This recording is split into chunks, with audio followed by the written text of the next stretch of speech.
토요일 아침 차가운 공기가 스며드는 베란다에서 이순자는 정성스럽게 난초에 물을 주고 있었습니다. 73세의 그녀는 부산지방검찰청에서 32년간 수사관으로 근무했던 베테랑이었어요. 동료들 사이에서는 진실의 사냥개 순자라는 별명으로 불렸습니다. 범죄자들의 교묘한 거짓말과 위장술을 단번에 간파하는 특별한 능력 때문이었죠. 은퇴한 지 8년이 지났지만 그 날카로운 직감만은 전혀 둔해지지 않았습니다. 하지만 최근 순자를 괴롭히는 것은 흉악범이 아니라 바로 며느리 서미영이었습니다. 뿌연 물방울이 잎사귀 위에 맺히는 것을 바라보며 순자는 복잡한 심정에 잠겨 있었어요. 미영과의 첫 만남은 3년 전 봄날로 거슬러 올라갑니다. 아들 이준수가 상기된 목소리로 전화를 걸어온 날이었죠. 어머니, 정말 훌륭한 사람을 만났어요. 이번에는 정말 다를 것 같습니다. 부동산 중개사무소에서 일하는 여성에게 첫눈에 반했다는 것이었습니다. 준수의 음성에는 지금까지 들어본 적 없는 설렘이 가득했어요. 나이는 준수보다 2살 많고 이혼 경력이 있다고 했습니다. 순자는 걱정이 앞섰어요. 준수는 연애 경험이 부족하고 특히 여성의 진심을 파악하는데 서툰 편이었거든요. 38세가 되도록 변변한 연애 한 번 못 해본 아들이 갑자기 결혼 얘기까지 꺼내니 순자로서는 불안할 수밖에 없었습니다. 몇 주 후 시내에서 가장 유명한 일식집에서 미영을 처음 만나게 되었습니다. 준수가 특별히 정식으로 소개하고 싶다며 예약까지 해둔 자리였어요. 순자는 평소보다 신경 써서 옷을 골라 입고 나갔습니다. 아들이 좋아하는 사람이라면 좋은 인상을 남기고 싶었거든요. 레스토랑에 도착해 기다리고 있는데 입구로 한 여성이 우아하게 걸어 들어왔습니다. 순자는 그 순간 깜짝 놀랐어요. 정말 매력적인 여성이었습니다. 165cm의 균형 잡힌 키에 어깨까지 내려오는 윤기 나는 갈색 머리카락. 자연스러운 메이크업이었지만 세련된 얼굴 라인이 돋보였습니다. 고급스러운 원피스를 입고 있었고 걸음걸이 하나하나까지 품격이 있어 보였어요. 어머님, 드디어 뵙게 되어 정말 영광입니다. 평소 준수가 어머님을 얼마나 존경하고 계시는지 늘 들어왔어요. 미영의 목소리는 부드럽고 따뜻했습니다. 적당한 높낮이에 정중하면서도 친근한 느낌이 드는 말투였어요. 순자는 본능적으로 미영을 관찰하기 시작했습니다. 표정 변화, 손동작, 말투의 변화, 시선 처리까지 모든 것을 세심하게 살펴봤어요.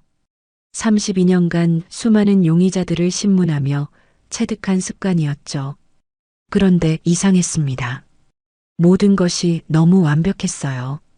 마치 오랜 시간 연습해온 것처럼 흠잡을 데가 없고 자연스러웠습니다. 순자는 묘한 위화감을 느꼈어요. 순자와 준수 그리고 미영 세 사람이 디귿자형 테이블에 앉아 식사를 시작했습니다. 미영은 순자가 드시기 좋을 만한 메뉴를 추천하고 음료를 따라드리는 것은 물론 반찬까지 세심하게 챙겨주었어요. 예의도 바르고 교양도 있어 보였으며 순자에 대한 배려까지 완벽했습니다. 준수는 옆에서 연신 흐뭇한 표정을 지으며 두 사람을 번갈아 바라봤어요. 그런데 바로 그때였습니다. 미영이 갑자기 눈가에 눈물이 맺히며 조심스럽게 말했어요. 사실 전 남편을 잃은 아픔이 아직도 가슴 깊이 남아 있어서요. 위암으로 세상을 떠난 지 3년이 되었거든요. 목소리가 살짝 떨렸고 눈물이 진짜로 글썽였습니다. 처음에는 정말 절망적이었어요. 어떻게 혼자 살아야 할지 막막했거든요. 그런데 준수 씨를 만나면서 조금씩 마음의 문이 열리기 시작했어요. 미영은 자연스럽게 자신의 아픈 과거를 털어놓았습니다. 슬픔이 배어나는 표정이었고 음성에도 진실함이 느껴졌어요. 순자는 미영의 감정이 꾸며낸 것이 아니라고 여겨졌습니다. 실제로 배우자를 잃은 슬픔이 있는 것 같았어요. 하지만 동시에 묘한 어색함도 감지했습니다. 뭔가 치밀하게 계산된 느낌이야. 너무 적절한 타이밍에 너무 완벽한 이야기를 꺼내는 것 같다고. 32년 수사관 경험이 보내는 경고 신호였습니다. 진실의 사냥개 순자의 촉이 미세하게 움틈거리고 있었어요. 식사가 끝나고 집으로 돌아가는 길, 준수는 운전하면서 계속 미영 칭찬을 늘어놓았습니다. 어머니, 어떠셨어요? 정말 대단한 분이죠? 이렇게 품격 있고 따뜻한 사람은 처음 만나봤어요. 순자는 신중하게 대답했어요. 응, 좋은 사람 같아 보이긴 한다. 하지만 준수야, 결혼은 평생의 큰일이니까 좀 더 신중하게 생각해 보는 게 어떨까? 준수의 얼굴이 순간 어두워졌습니다. 어머니, 뭐가 마음에 안 드세요? 미영 씨가 뭔가 잘못했나요? 아니야, 그런 게 아니라 그냥 엄마 마음이. 준수가 핸들을 꽉 쥐며 말했어요. 어머니는 왜 항상 이러세요? 사람을 만나기도 전에 벌써 의심부터 하시고. 그거 완전히 직업병 아니에요? 준수야, 그런 뜻이 아니라. 아니면 뭐예요? 저는 정말 이 사람과 함께 인생을 걸어가고 싶어요. 어머니도 제 마음 좀 이해해 주세요. 아들의 격한 반응에 순자는 더 이상 말을 이을 수 없었습니다.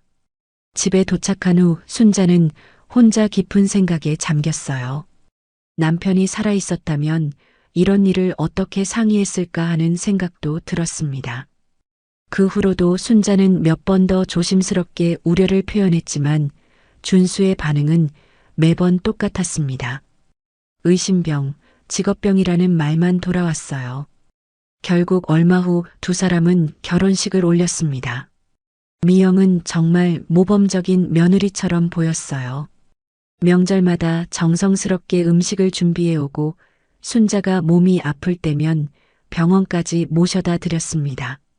준수도 결혼 후 훨씬 밝아지고 자신감 있어 보였어요. 순자도 마음 한편으로는 자신의 걱정이 기우였기를 바랐습니다. 하지만 마음 깊은 곳에 자리 잡은 미영에 대한 미묘한 의구심만은 여전히 지워지지 않고 있었어요. 특히 미영의 소비 패턴은 점점 더 이상해져 갔습니다.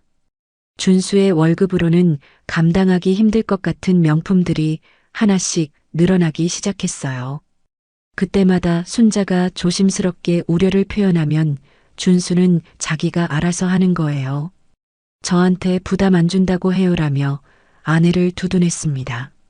하지만 준수의 얼굴은 날이 갈수록 피곤해 보였고 잔업과 야근이 늘어나는 것이 눈에 보였어요.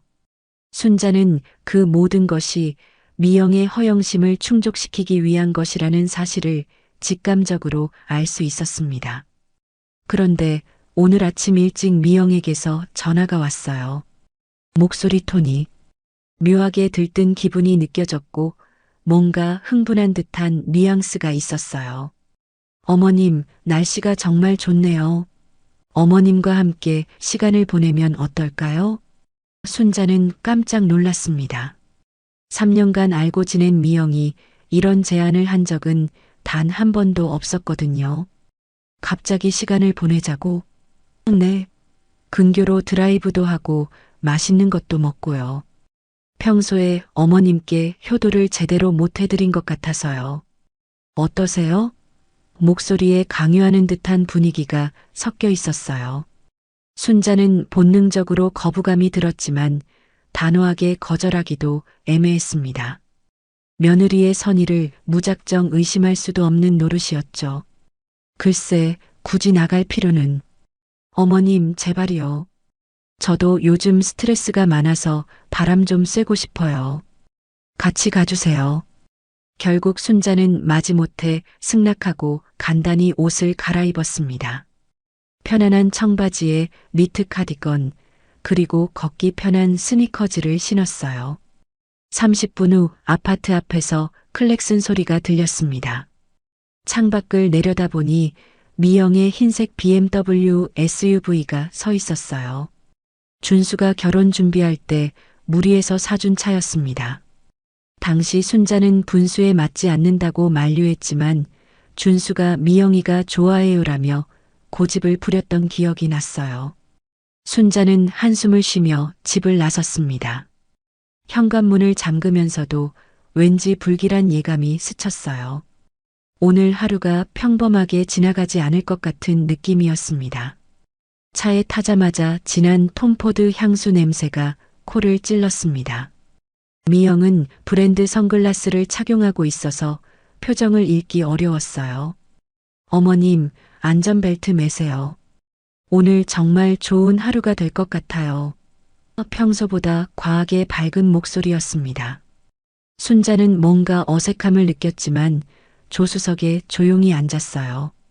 차는 아파트 단지를 빠져나가 시내 중심가를 통과해 교회로 향했습니다. 미영은 라디오 볼륨을 크게 키우고 운전대를 잡은 채 리듬에 맞춰 몸을 흔들었어요. 정말 기분이 좋아 보였습니다. 하지만 순자에게는 그 모습이 오히려 부자연스럽게 느껴졌어요. 마치 일부러 즐거운 척 연기하는 것 같았습니다. 그런데 미영아, 갑자기 드라이브는 왜 가자고 한 거니? 평소에 이런 거 별로 안 좋아하잖니? 순자가 자연스럽게 물었습니다. 에이, 어머님도. 며느리가 가끔 효도 좀 하겠다는데 왜 그렇게 캐물으세요? 그냥 오늘 날씨가 너무 좋아서 어머님과 함께 바람 쐬고 싶었어요. 대답은 매끄러웠지만 순자의 귀에는 준비된 답변처럼 들렸어요. 미영은 계속 운전에 집중하는 척하며 순자와 눈을 마주치지 않았습니다. 차는 시내를 벗어나 국도로 접어들었어요. 주변 풍경이 점점 한적해지고 인가도 드물어졌습니다. 순자는 창밖을 바라보며 불안감이 커지는 것을 느꼈어요. 30분 정도 달렸을까 미영이 갑자기 본색을 드러내기 시작했습니다. 그런데 어머님, 지난번에 말씀하신 그 다세대 주택 말이에요. 요즘도 임대 수입 잘 들어와요? 결국 이 이야기구나. 순자는 속으로 탄식했습니다. 그럭저럭이지. 부럽네요, 정말. 어머님은 노후 걱정이 전혀 없으시잖아요. 준수도 그런 점에서는 정말 복받은 거죠. 순자의 재산을 두고 하는 말이 불쾌했어요. 마치 준수가 순자의 돈 덕분에 편하게 산다는 식으로 들렸습니다. 순자는 결혼 후 아들에게 경제적으로 한 푼도 도움을 준 적이 없었어요. 오히려 미영의 과소비 때문에 준수가 얼마나 힘들어하는지 뻔히 알고 있었습니다. 준수는 자립심 강한 아이야. 자기 일은 자기가 다 해결하고. 순자의 차가운 대답에 미영의 표정이 살짝 굳었어요. 알아요, 어머님. 그런데 솔직히 말하면 저희 형편이 좀 빠듯해요. 차 할부금도 있고 생활비도 많이 들고 준수 월급만으로는 정말 버티기 힘들거든요. 점점 노골적으로 돈 이야기를 꺼내기 시작했습니다. 그래서 가끔 생각해요. 결혼할 때 좀 더 도움을 받았으면 어땠을까 하고요. 이제는 대놓고 불만을 토로하는군요. 순자는 답답함을 느꼈지만 더 이상 대꾸하고 싶지 않았어요. 차 안에는 어색한 침묵이 흘렀고 라디오에서만 시끄러운 음악이 계속 나왔습니다. 국도는 점점 더 외지고 인적이 드물어졌습니다. 구불구불한 길을 따라 차는 산 쪽으로 계속 향했어요. 왼쪽으로는 절벽 아래 깊은 계곡이, 오른쪽으로는 울창한 숲이 펼쳐져 있었습니다. 평소라면 아름다운 풍경이라고 감탄했을 텐데 오늘은 왠지 섬뜩하게 느껴졌어요. 바로 그때 순자의 핸드백에서 전화벨이 울렸습니다. 화면을 보니 아들 준수였어요. 토요일인데 이른 시간에 전화라니 뭔가 급한 일이 있나 싶었습니다.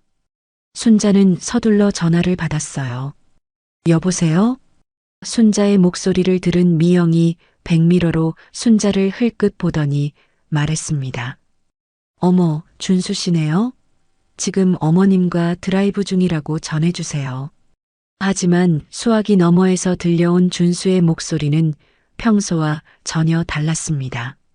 거칠고 다급하며 공포에 질린 목소리였어요. 순자는 순간 등골이 오싹해지는 것을 느꼈습니다. 분명히 뭔가 심각한 일이 벌어진 것 같았어요. 준수의 목소리에는 절박함이 가득했고 마치 생사가 걸린 상황인 것처럼 들렸습니다. 순자는 온몸의 신경이 곤두서는 것을 느꼈어요. 32년간 수사관으로 일하며 쌓인 직감이 강하게 경고하고 있었습니다. 뭔가 아주 위험한 상황이 벌어지고 있다고요. 그리고 그 위험의 중심에 바로 자신이 있다는 사실을 직감했습니다. 엄마, 지금 어디 계세요?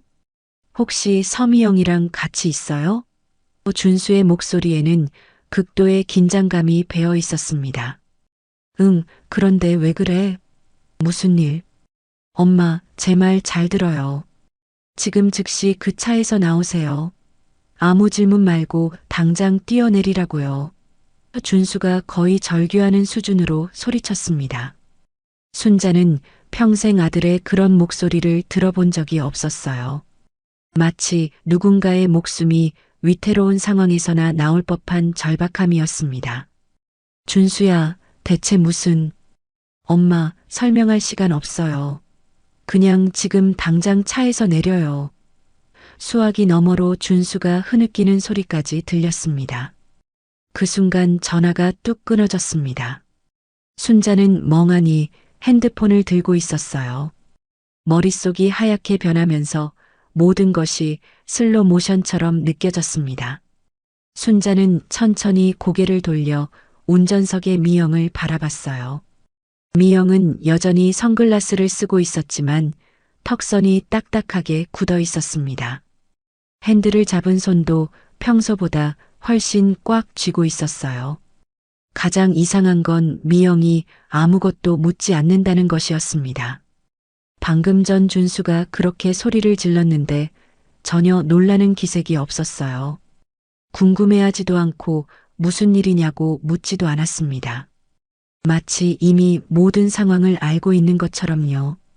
그 짧은 순간 순자의 머릿속에서 모든 퍼즐이 맞춰지기 시작했습니다. 갑작스러운 드라이브 제안, 평소와 다른 미영의 들뜬 태도, 노골적인 재산 이야기, 그리고 준수의 공포에 질린 절규. 순자는 32년 수사관 경험으로 확신할 수 있었습니다. 지금 자신이 매우 위험한 상황에 처해 있다는 것을요. 그리고 그 위험의 원인이 바로 옆에 앉아 운전하고 있는 며느리라는 사실을요. 순자는 단 한 번도 아들을 의심해 본 적이 없었습니다. 준수는 거짓말을 모르는 정직한 아이였어요. 그런 아들이 저렇게 울면서 차에서 뛰어내리라고 소리쳤다는 것은 정말로 생명이 위험한 상황이라는 뜻이었습니다. 순자는 조수석 창문 너머로 바깥 풍경을 살펴봤습니다. 차는 시속 80km 정도로 달리고 있었어요. 도로 옆으로는 가드레일도 없이 바로 경사진 언덕이 이어져 있었습니다. 다행히 풀과 관목이 무성하게 자라 있어서 완충 역할을 할 수는 있을 것 같았어요. 하지만 이 속도로 뛰어내린다면 분명히 크게 다칠 것이었습니다. 어쩌면 목숨을 잃을 수도 있겠죠. 그러나 순자는 이상하게도 차 안에 계속 있는 것이 더 위험하다는 확신이 들었습니다. 이 차의 목적지는 절대 평범한 드라이브가 아닐 거라는 직감이 강하게 들었어요. 순자는 깊게 숨을 들이쉰 다음 조용히 안전벨트를 풀기 시작했습니다. 찰칵! 안전벨트가 풀리는 소리에 미영의 고개가 번개처럼 순자 쪽으로 돌아왔습니다. 선글라스 너머로도 눈이 크게 놀란 것이 보였어요.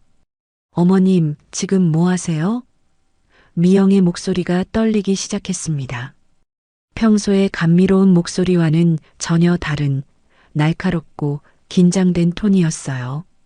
순자는 대답 대신 조수석 문고리에 손을 얹었습니다. 미영이 기겁하며 소리쳤어요. 미친 거예요? 지금 뭐 하시는 거냐고요? 미영은 차를 세울 생각은 전혀 하지 않고 오히려 더 속도를 내기 시작했습니다. 순자는 더 이상 망설이지 않았어요.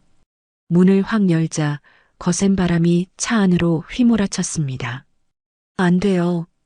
미영의 비명을 뒤로하고 순자는 풀밭을 향해 온몸을 던졌습니다. 세상이 순식간에 뒤바뀌었어요. 등에서 어깨로, 어깨에서 옆구리로 몸이 계속 굴러갔습니다. 거친 돌과 나뭇가지들이 온몸을 핥히고 지나갔어요. 입안에는 흙맛이 가득했고 귀에서는 윙윙거리는 소리가 났습니다. 마지막에 큰 바위에 부딪히며 멈춰섰을 때 순자는 의식이 몽롱해졌어요. 간신히 정신을 차리고 고개를 들어보니 흰색 BMW가 한참 서성이다가 다시 속도를 내며 굽은 도로 너머로 사라지고 있었습니다. 미영은 순자가 다쳤는지 확인하거나 119에 신고할 생각조차 하지 않았어요. 순자는 온몸이 쑤시고 아팠지만 정신만은 오히려 더 또렷해지는 것을 느꼈습니다. 찢어진 카디건 소매로 이마에서 흘러내리는 피를 닦으며 생각했어요. 다행히 뼈가 부러진 곳은 없는 것 같았지만 왼쪽 발목과 오른쪽 어깨가 심하게 아팠습니다. 혼자서는 일어설 수도 없는 상태였어요. 순자는 풀밭에 주저앉아 텅 빈 도로를 바라봤습니다. 방금 전까지 자신을 태우고 있던 차는 흔적도 없이 사라져버렸죠. 며느리 서미영은 순자를 이 외진 곳에 버리고 도망간 것이었습니다. 순자를 죽이려고 했던 걸까요? 아니면 다치게만 해서 꼼짝 못하게 만든 다음 다른 계획을 실행하려던 걸까요? 어느 쪽이든 용서할 수 없는 일이었습니다. 순자는 이를 악물며 사라져간 차의 방향을 응시했어요. 좋아, 어디 한번 해보자. 내가 먼저 시작한 게임이니까 내가 끝까지 상대해주마. 분노보다는 차가운 결의가 온몸을 감쌌습니다. 32년간 수사관으로 일하며 수많은 범죄자들과 맞선 경험이 되살아나고 있었어요. 하늘은 아이러니하게도 맑고 청명했습니다. 고통 속에서도 순자의 마음에는 복수에 대한 확고한 의지가 자리 잡고 있었습니다. 얼마나 시간이 흘렀을까요? 멀리서 느릿느릿 다가오는 경운기 소리가 들렸어요. 순자는 남은 힘을 모두 끌어모아 팔을 흔들었습니다. 경운기를 몰던 70대 남성이 순자를 발견하고는 깜짝 놀라 차를 세웠습니다. 아이고, 어르신 이게 무슨 일입니까? 어떻게 이렇게 다치셨어요? 혈투와 흙먼지로 뒤범벅이 된 순자의 모습을 보고 경악한 표정이었어요. 넘어져서 이렇게 됐어요. 죄송한데 전화 좀 빌려주실 수 있을까요? 제 핸드폰이 고장 났거든요. 순자는 최대한 침착하게 거짓말을 했습니다. 지금 상황을 자세히 설명할 시간도 없고 복잡하게 만들고 싶지도 않았어요. 무엇보다 빨리 병원에 가서 아들을 만나는 것이 우선이었습니다. 선량한 그분은 순자의 아들에게 연락을 해주었고 곧이어 119 구급차까지 불러주었어요. 구급차가 도착했을 때 순자는 이미 어느 정도 정신을 차린 상태였습니다. 응급구조사들이 순자를 들것에 옮기며 상처 부위를 확인했어요. 어르신, 의식은 괜찮으신가요? 어디가 가장 아프세요? 발목하고 어깨 쪽이 많이 아파요. 하지만 정신은 멀쩡합니다. 순자는 담담하게 대답했습니다. 구급차가 병원으로 향하는 동안 순자는 창밖을 바라보며 복잡한 생각에 잠겼어요. 결혼 전부터 미영의 소비 패턴이 이상하다고 느꼈던 것들이 하나씩 떠올랐습니다. 준수의 월급으로는 감당하기 힘든 명품들, 매월 늘어나는 카드 사용 내역, 그리고 항상 돈이 부족하다는 하소연들. 그때마다 순자가 우려를 표했지만 준수는 제가 해결할 문제예요라며 아내를 두둔했었죠. 35분 후 구급차는 부산대학교병원 응급실에 도착했습니다. 의료진들이 순자를 검사실로 옮기는 동안 복도에서 누군가 순자의 이름을 부르는 소리가 들렸어요. 엄마, 엄마, 준수였습니다. 아들은 병원 복도를 뛰어와 순자의 손을 꽉 잡았어요. 얼굴이 새하얗게 질려 있고 눈이 빨갛게 충혈되어 있었습니다. 엄마, 정말 괜찮으세요? 큰 부상은 없으시죠? 평소 감정 표현을 잘하지 않는 아들이 이렇게 동요하는 모습은 처음 보는 것이었어요. 순자는 아들의 떨리는 손을 잡으며 말했습니다. 괜찮다, 아들아. 뼈는 안 부러진 것 같아. 그런데 너는 도대체 어떻게 된 일이야? 그 전화는 뭐였어? 준수의 얼굴이 분노와 절망이 뒤섞인 표정으로 일그러졌습니다. 엄마, 정말 끔찍한 일이 벌어질 뻔했어요. 오늘 오전에 회사로 이상한 전화가 걸려왔거든요. 아들은 주먹을 꽉 쥐며 떨리는 목소리로 설명하기 시작했어요. 처음엔 누군지 모르는 남자가 서미영 씨 남편 맞냐고 물어봤어요. 그래서 맞다고 했더니 갑자기 협박을 시작하더라고요. 협박? 네. 서미영이 대부업체에서 돈을 빌렸는데 오늘까지 갚지 않으면 큰일 날 거라고 했어요. 금액이 얼마냐고 물었더니 준수가 잠시 말을 멈추고 깊게 숨을 들이쉬었습니다. 무려 12억이라고 하더라고요. 12억? 순자는 믿을 수 없다는 표정을 지었어요. 이자까지 합쳐진 금액이래요. 처음에는 6억 정도였다가 복리로 불어나서 지금은 12억이 되었다고 하더군요. 준수의 목소리가 점점 떨렸습니다. 그래서 제가 말도 안 된다고 장난치지 말라고 소리쳤어요. 그랬더니 그 남자가 비웃으면서 더 충격적인 말을 하더라고요. 뭐라고? 내 아내가 지금 너희 엄마 모시고 드라이브 간 거 알고 있지?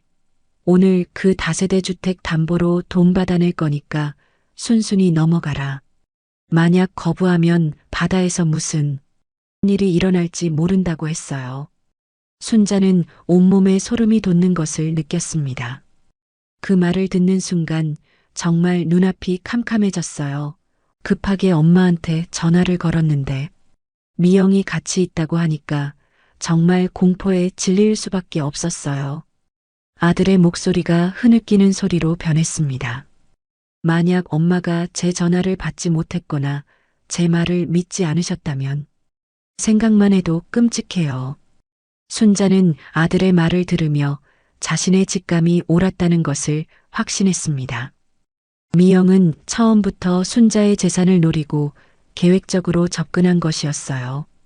만약 순자가 차에서 뛰어내리지 않았다면 지금쯤 외딴 산 속에서 억지로 서류에 도장을 찍고 있거나 아니면 상상만으로도 등골이 오싹해졌습니다. 의사가 다가와서 검사 결과를 알려주었어요. 다행히 골절은 없습니다. 하지만 좌측 발목 염좌와 우측 어깨 타박상이 심해서 며칠간 입원 치료를 받으시는 게 좋겠어요. 순자가 입원 수속을 마치고 병실로 옮겨졌을 때였습니다. 병실 문이 급하게 열리며 누군가 들어왔어요. 어머니, 어떻게 이런 일이? 서미영이었습니다. 그녀는 마치 세상에서 가장 놀란 사람처럼 큰 눈을 뜨고 순자에게 달려왔어요. 연기치고는 수준급이었습니다. 세상에, 왜 갑자기 차에서 뛰어내리신 거예요? 눈물까지 글썽이며 걱정하는 척하는 모습이 가증스럽기 짝이 없었어요.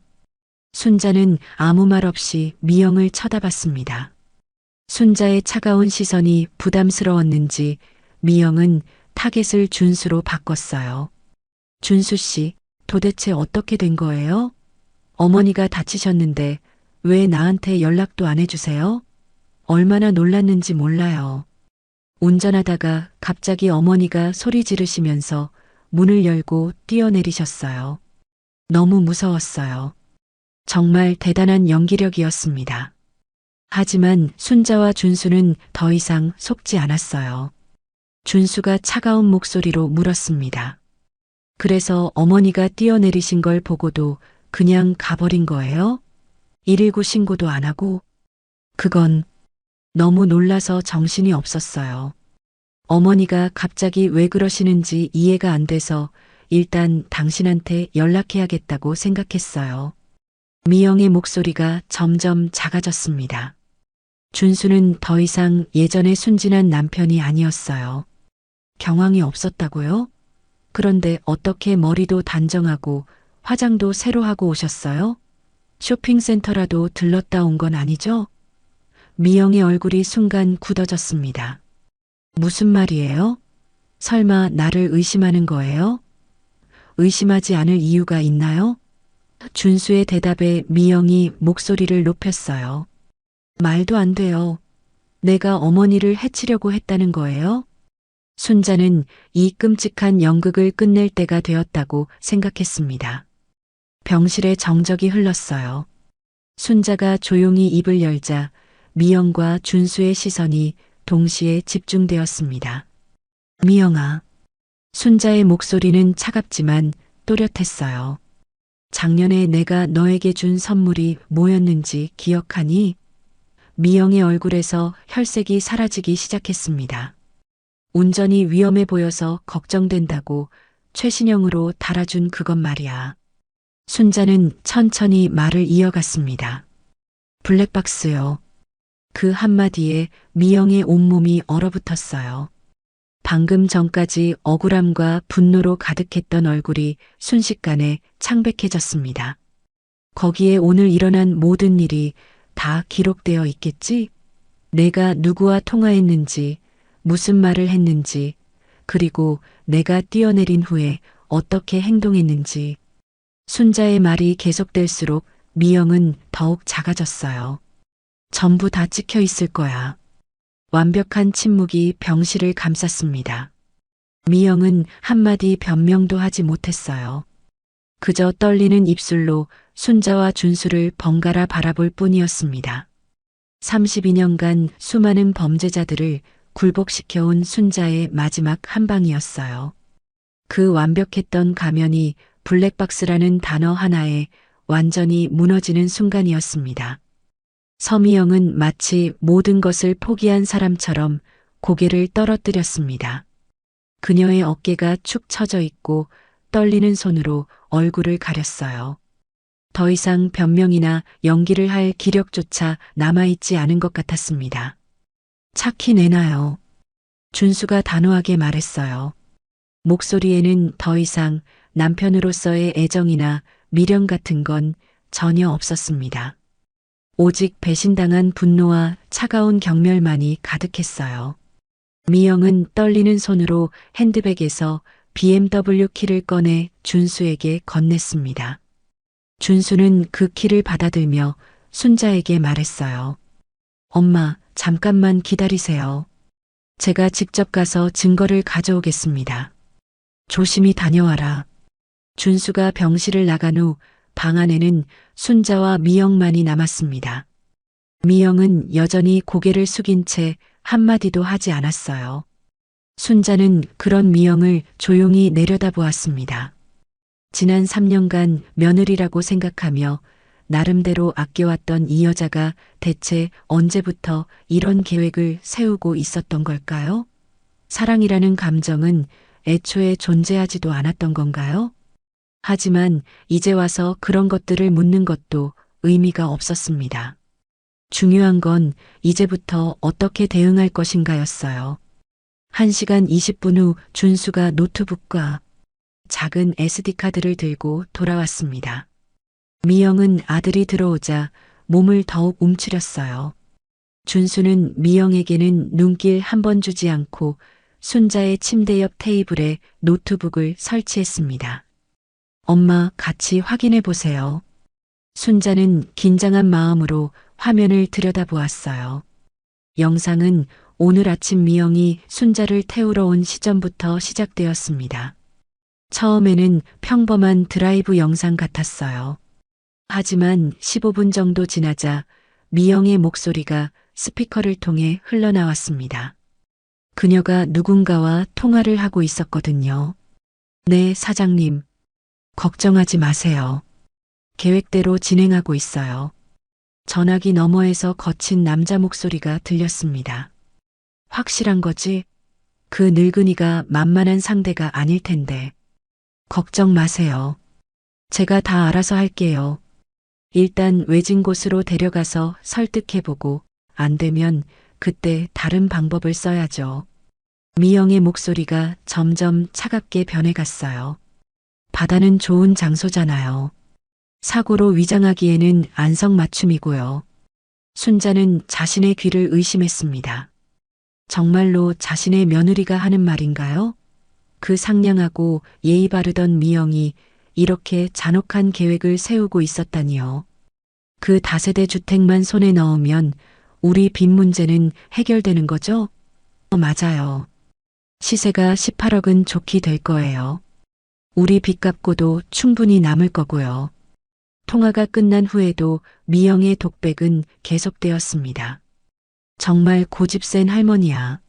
아들한테는 한 푼도 안 주면서 뭐하러 그렇게 재산을 꼭꼭 숨겨두는 거야? 그녀의 목소리에는 순자에 대한 원망과 분노가 가득했어요. 어차피 나이도 많으신데 좋은 일에 쓰시지. 우리한테 물려주시면 되잖아. 영상 속에서 순자가 차에 탔고 그 후의 대화들도 고스란히 녹음되어 있었습니다.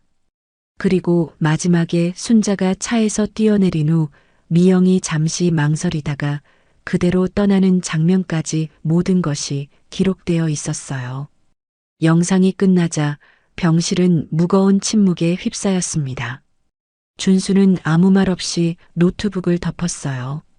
그의 얼굴은 분노를 넘어 깊은 상실감과 절망감으로 일그러져 있었습니다. 평생을 함께 살겠다고 맹세했던 아내가 실제로는 이런 사람이었다는 충격이 얼마나 클까요? 준수가 천천히 고개를 돌려 미영을 바라봤어요. 이제 할 말이 있어요? 차갑고 낮은 목소리였습니다. 미영은 그제야 고개를 들었어요. 눈에는 눈물이 고여 있었지만 순자와 준수에게는 더 이상 통하지 않는 연기였습니다. 준수 씨, 저건 정말 제가 한 말이 아니에요. 협박당한 거라고요. 입 다물어요. 준수의 목에서 나온 차가운 명령에 미영이 움찔했어요. 평생 욕설 한 번 하지 않던 온순한 남편이 이렇게 변할 줄은 상상도 못했을 겁니다. 지금 그 영상을 보고도 그런 말이 나와요? 당신이 우리 엄마한테 무슨 짓을 하려고 했는지 내 두 눈으로 봤어요. 당신 입으로 산에서 사고로 위장하겠다고 말하는 걸 내 두 귀로 들었다고요. 준수가 자리에서 벌떡 일어났습니다. 주먹을 꽉 쥐고 있는 것이 보였어요. 순자가 재빨리 아들의 팔을 잡았습니다. 준수야, 진정해. 저런 인간 때문에 내 인생을 망칠 필요는 없어. 순자의 제지로 간신히 이성을 되찾은 준수는 거친 숨을 몰아쉬며 다시 자리에 앉았어요. 모든 것을 들킨 미영은 이제 최후의 발악을 시작했습니다. 갑자기 바닥에 무릎을 꿇고 순자에게 기어오듯 다가왔어요. 어머님, 제발 용서해 주세요. 제가 정말 미쳤었나 봐요. 빚 때문에 정신이 나가서 그랬어요. 눈물을 흘리며 애원하는 모습이었지만 이미 그녀의 진짜 모습을 본 이상 그 어떤 연기도 통하지 않았습니다. 제발 한 번만 기회를 주세요. 다시는 이런 일 없을 거예요. 준수 씨 제발이요. 우리 이혼하면 안 돼요. 제가 앞으로 평생 속죄하며 살게요. 하지만 준수는 더 이상 그녀의 말에 귀를 기울이지 않았어요. 오늘 밤 당신은 집에서 나가세요. 내가 돌아갈 때까지 짐 다 싸서 나가 있어요. 준수 씨, 더 이상 할 말 없어요. 이제부터는 변호사를 통해서 연락하겠습니다. 준수의 단호한 태도에 미영은 더 이상 무엇을 말할 수도 없었어요. 그녀는 한참을 그 자리에 주저앉아 있다가 결국 일어나서 병실을 나갔습니다. 문이 닫히는 소리와 함께 복도로 사라져가는 발소리가 들렸어요. 순자와 준수는 말없이 서로를 바라봤습니다.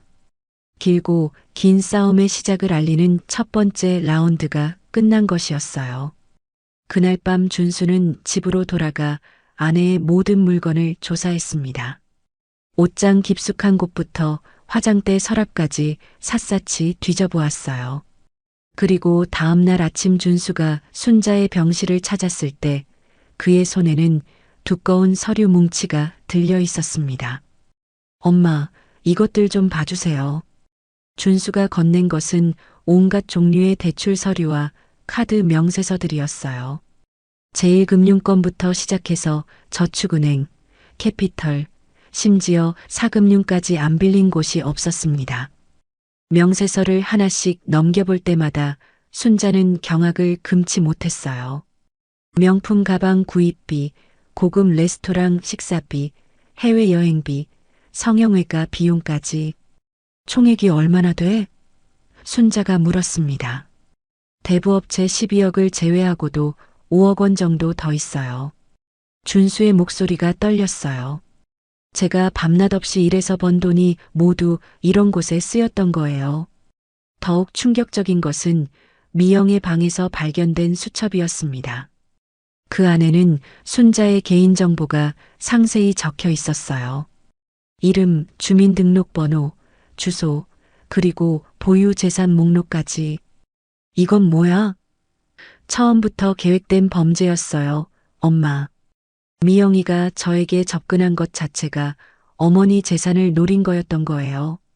순자는 온몸에 소름이 돋는 것을 느꼈습니다. 3년 전 그 따뜻했던 첫 만남부터가 모두 거짓이었다는 뜻이었으니까요. 그날 오후 순자는 퇴원 수속을 밟았습니다. 아직 몸이 완전히 회복되지 않았지만 병원에 누워만 있을 수는 없었어요. 해야 할 일이 너무 많았거든요. 순자와 준수는 함께 준수의 집으로 향했습니다. 현관문을 열고 들어가니 거실 한복판에 미영이 멍하니 앉아 있었어요.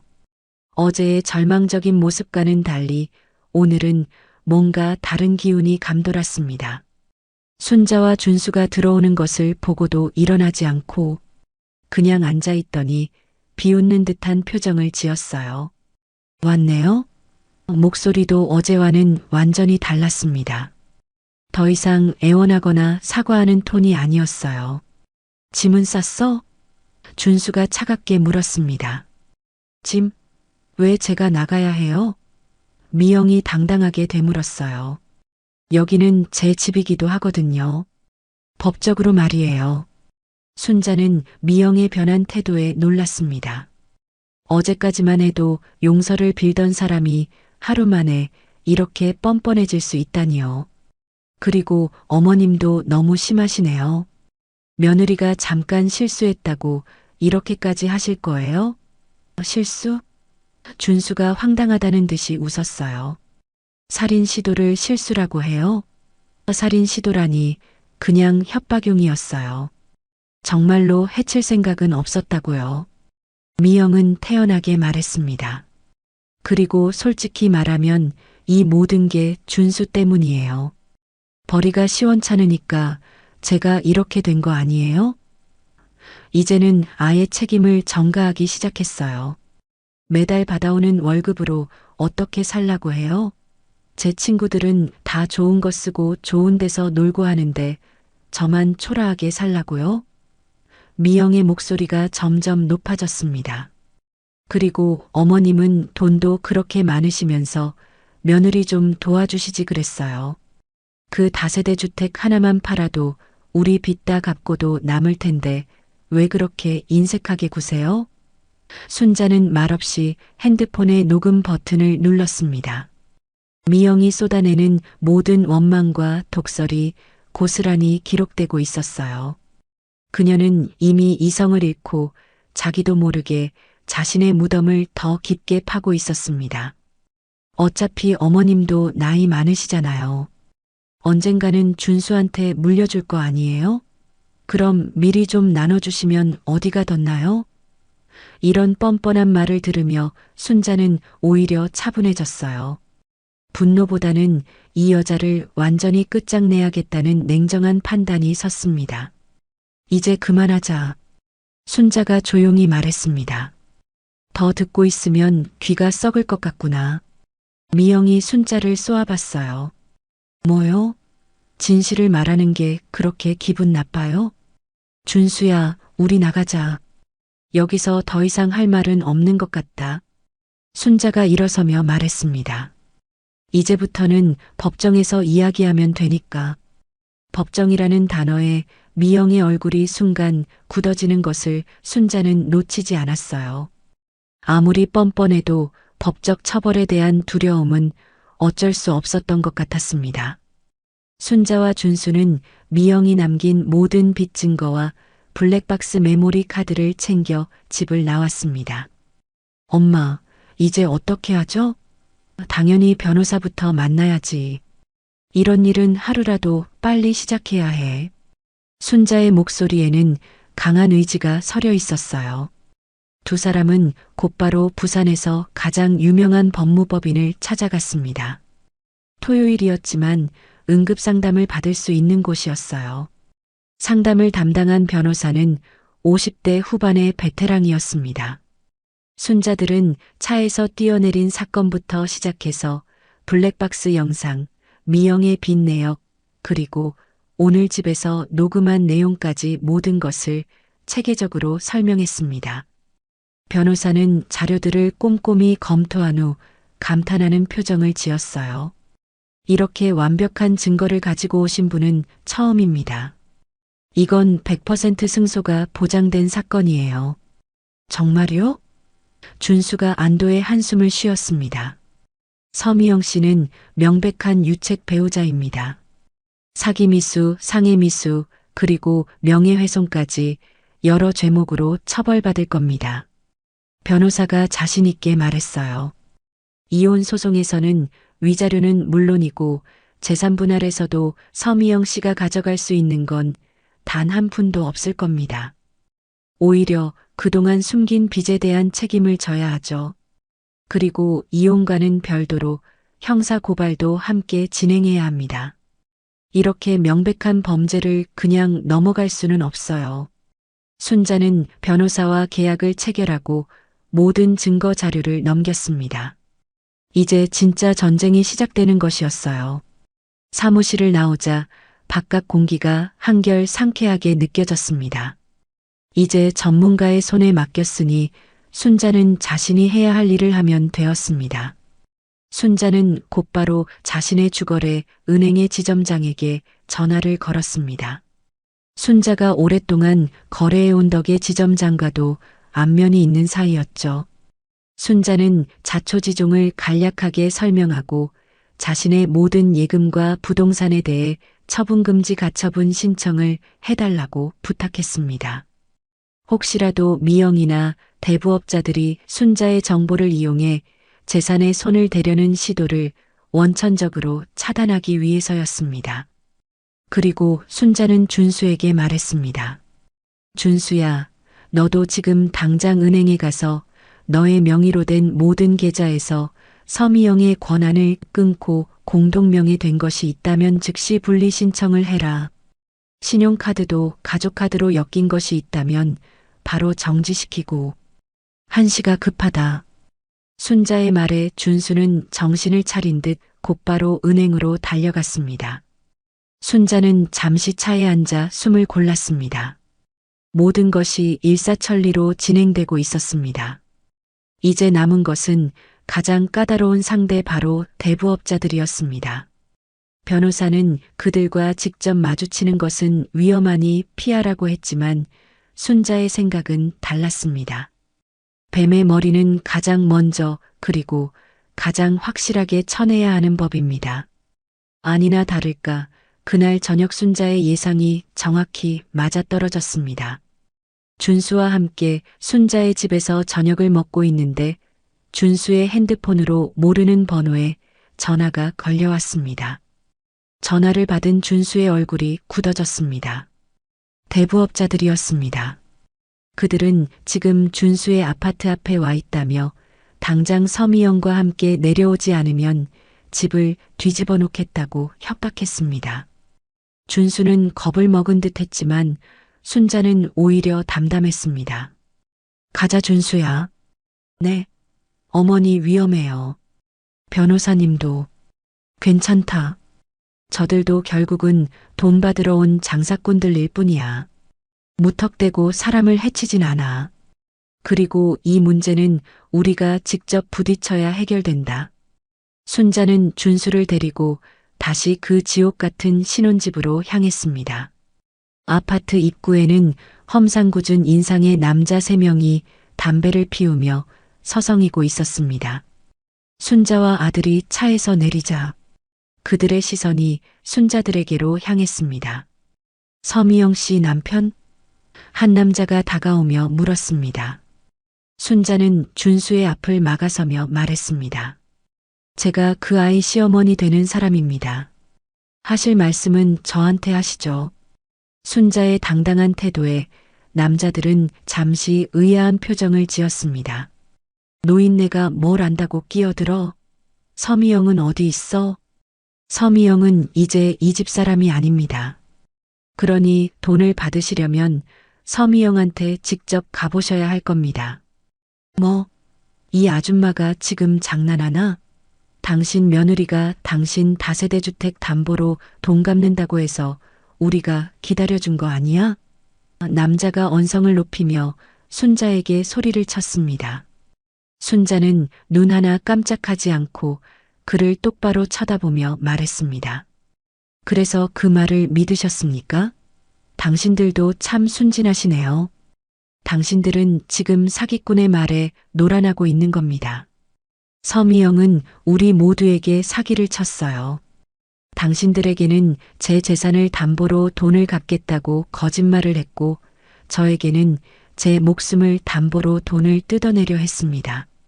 순자의 말에 남자들의 기세가 한풀 꺾였습니다. 순자는 말을 이었습니다. 우리한테는 서미영이 당신들과 통화하며 범죄를 모의한 블랙박스 영상 원본이 있습니다. 그리고 방금 전 우리는 서미영 씨를 사기미수 혐의로 형사 고소하고 오는 길입니다. 이제 곧 경찰 조사가 시작될 겁니다. 선택은 당신들 몫입니다. 사기꾼 서미영의 공범으로 엮여서 경찰서 들락날락하며 조사를 받으시겠습니까? 아니면 조용히 물러나서 당신들의 돈을 서미영한테 직접 받아내시겠습니까? 아마 그 아이 명의로 된 재산은 한 푼도 없을 테니 그 부모님이라도 찾아가 보시는 게 빠를 겁니다. 순자는 자신의 명함 지갑에서 방금 전 계약한 변호사의 명함을 꺼내 그들에게 건넸습니다. 더 궁금한 점이 있다면 이쪽으로 연락해 보시죠. 이제 저희는 이 일과 아무 관련이 없으니 다시는 찾아오지 마십시오. 대부업자들은 순자의 말에 아무 대답도 하지 못했습니다. 그들은 서로의 얼굴을 쳐다보며 무언가 심각하게 상의하더니 이내 혀를 차며 자리를 떴습니다. 욕설을 중얼거리며 떠나는 그들의 뒷모습을 보며 순자는 2번째 승리를 확신했습니다. 이제 공은 완벽하게 서미영에게로 넘어갔습니다. 순자는 그녀가 앞으로 겪어야 할 수많은 고통의 밤들을 생각하며 차가운 미소를 지었습니다. 대부업자들이 허망하게 돌아간 그날 밤 순자는 아들 준수와 함께 순자의 집으로 돌아왔습니다. 아들은 운전하는 내내 말이 없었어요. 그저 충격과 안도 그리고 앞으로 닥쳐올 일들에 대한 막막함이 뒤섞인 얼굴로 앞만 보고 있었죠. 집에 도착해 따뜻한 차 한 잔을 내어주자 그제야 아들이 무겁게 입을 열었습니다. 엄마 정말 대단하세요. 저는 아까 그 사람들이 소리 지를 때 심장이 멎는 줄 알았어요. 그런데 엄마는 어떻게 그렇게 침착하실 수가 있으세요? 나라고 왜 무섭지 않았겠니? 하지만 아들아, 저런 사람들은 강한 사람 앞에서는 약하고 약한 사람 앞에서는 강해지는 법이란다. 우리가 여기서 밀리면 평생 저들의 노예가 되어 살아야 해. 나는 너를 그렇게 만들 수 없다. 순자의 말에 아들은 고개를 숙인 채 한동안 말이 없다가 이내 눈물을 뚝뚝 흘렸습니다. 30이 훌쩍 넘은 아들이었지만 순자의 눈에는 여전히 물가에 내놓은 어린아이 같았어요. 제가 너무 바보였어요.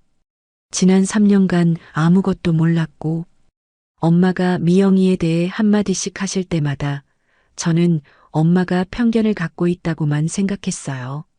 제가 조금만 더 현명했더라면, 제가 조금만 더 엄마 말을 신중하게 들었더라면 이런 일은 없었을 텐데. 정말 죄송해요, 엄마. 순자는 말없이 아들의 등을 토닥여 주었습니다. 지금 아들에게 필요한 것은 자책이 아니라 앞으로 나아갈 용기였습니다. 이제라도 깨달았으면 됐다.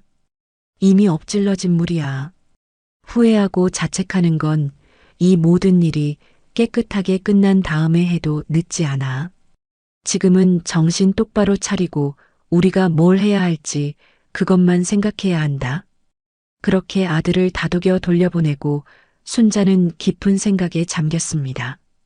대부업자라는 급한 불은 껐지만 이제부터가 진짜 전쟁의 시작이었습니다. 그리고 그 전쟁의 서막은 예상보다 훨씬 더 빨리 그리고 추악한 방식으로 열렸습니다. 다음 날 오후였습니다. 집에서 조용히 쉬고 있는데 모르는 번호로 전화가 걸려왔습니다. 받을까 말까 망설이다가 받았는데 수화기 너머에서는 아주 교양 있는 척하는 여자의 목소리가 들려왔습니다. 여보세요? 거기 이순자 여사님 댁 맞으신가요? 저는 미영이 엄마 되는 사람입니다. 사부인이었습니다. 서미영의 어머니.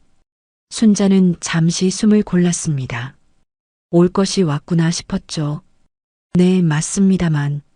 무슨 일이시죠?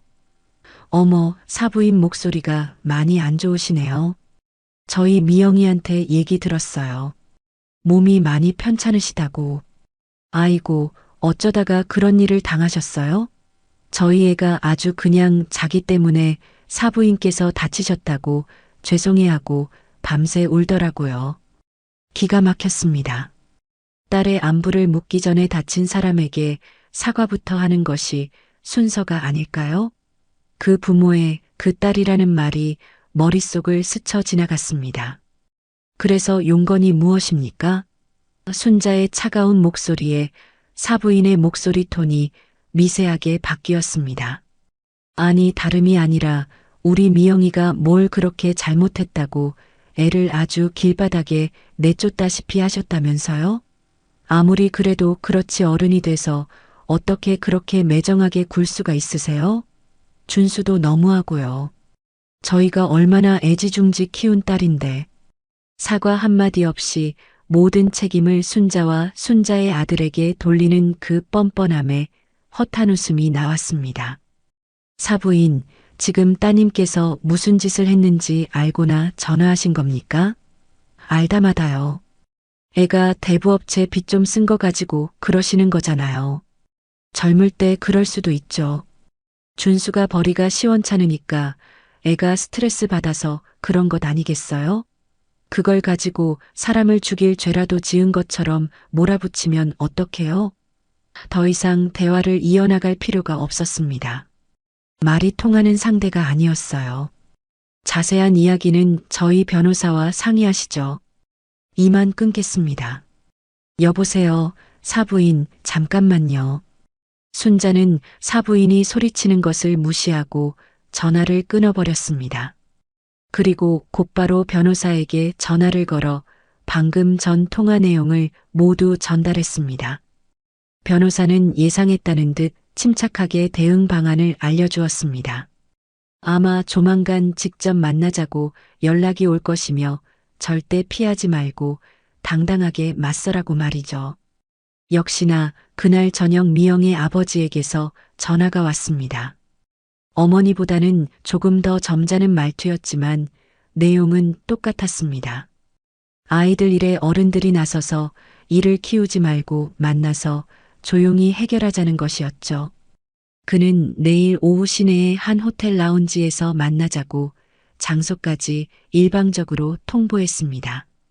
다음 날 순자는 준수와 함께 약속 장소로 향했습니다. 일부러 약속 시간보다 15분 정도 늦게 도착했어요. 아니나 다를까 호텔 로비 가장 좋은 자리에 미영의 부모가 먼저 와서 앉아 있었습니다. 사부인은 여전히 화려한 옷차림에 보석을 주렁주렁 달고 있었고 사돈어른은 값비싸 보이는 양복을 입고 근엄한 표정으로 앉아 있었습니다. 순자들을 보자마자 사부인은 기다렸다는 듯이 불쾌한 표정을 지었습니다. 아니 사부인, 어른들을 이렇게 기다리게 하시는 법이 어디 있습니까? 교통이 좀 복잡했습니다. 기다리게 해드려 죄송하네요. 순자는 영혼 없는 사과를 건네며 자리에 앉았습니다. 잠시 어색한 침묵이 흘렀습니다. 먼저 입을 연 것은 미영의 아버지였습니다. 일단 제 딸아이가 신중하지 못하게 행동한 점에 대해서는 유감스럽게 생각합니다. 하지만 그렇다고 해서 두 분이 저희 딸에게 한 행동이 정당화되는 것은 아닙니다. 유감, 사과가 아닌 유감이었습니다. 순자는 아무 말 없이 그를 쳐다보았습니다. 듣자 하니 대부업자들까지 찾아가서 제 딸을 궁지로 몰아넣으셨다면서요? 그리고 변호사까지 고용해서 이혼 소송에 형사 고소까지 하셨다고요? 이건 너무하지 않습니까? 애 인생을 아주 끝장내려고 작정을 하신 것 아닙니까? 준수가 옆에서 울컥하는 것이 느껴졌습니다. 아들이 입을 열려는 순간 순자가 아들의 허벅지를 살짝 꼬집으며 제지했습니다. 지금은 순자들이 말을 할 때가 아니었습니다. 저들의 밑바닥을 확인할 때였죠. 사부인이 대화를 이어받았습니다. 맞아요. 아무리 그래도 그렇지 사람을 그렇게 벼랑 끝으로 몰면 쓰나요? 미영이가 뭘 그리 잘못했어요? 남편한테 예쁘게 보이고 싶어서 돈 좀 쓴 게 그렇게 죽을 죄예요? 그리고 시어머니 재산 좀 탐낸 게 뭐가 대수라고요? 남이면 몰라도 가족이잖아요. 좀 보태줄 수도 있는 거 아니에요? 그녀의 입에서 나온 가족이라는 단어가 너무나 역겨워서 구역질이 날 것 같았습니다. 그래서 원하시는 게 뭡니까? 순자가 본론을 꺼내자 미영의 아버지가 헛기침을 한 번 하고는 말했습니다. 이혼 좋습니다.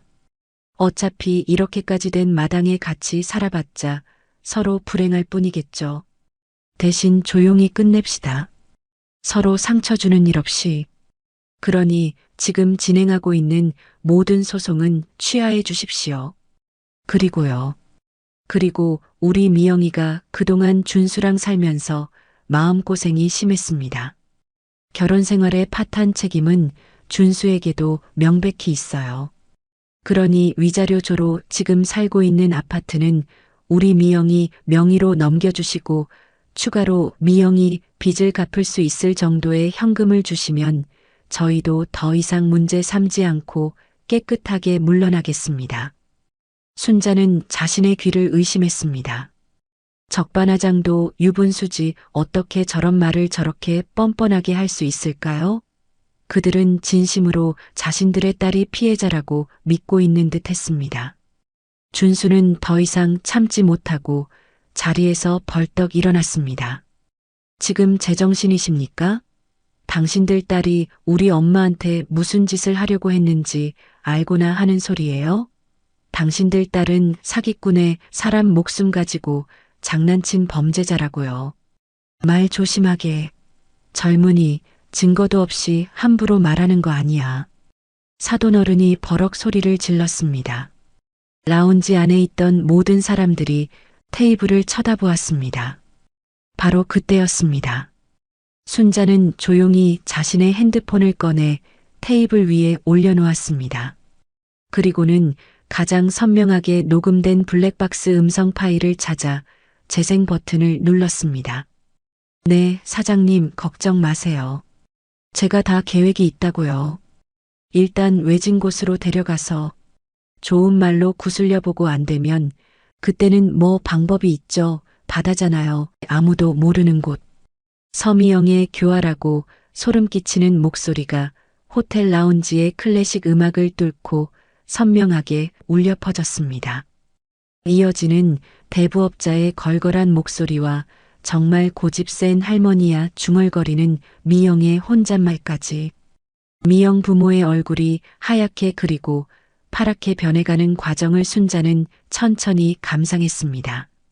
사부인은 믿을 수 없다는 듯 손으로 입을 가렸고 근엄하던 사돈어른의 얼굴은 흙빛으로 변해 있었습니다. 주변 테이블에서 수군거리는 소리가 들려왔습니다. 순자는 파이를 정지시키고 차갑게 식은 찻잔을 들어 한 모금 마셨습니다.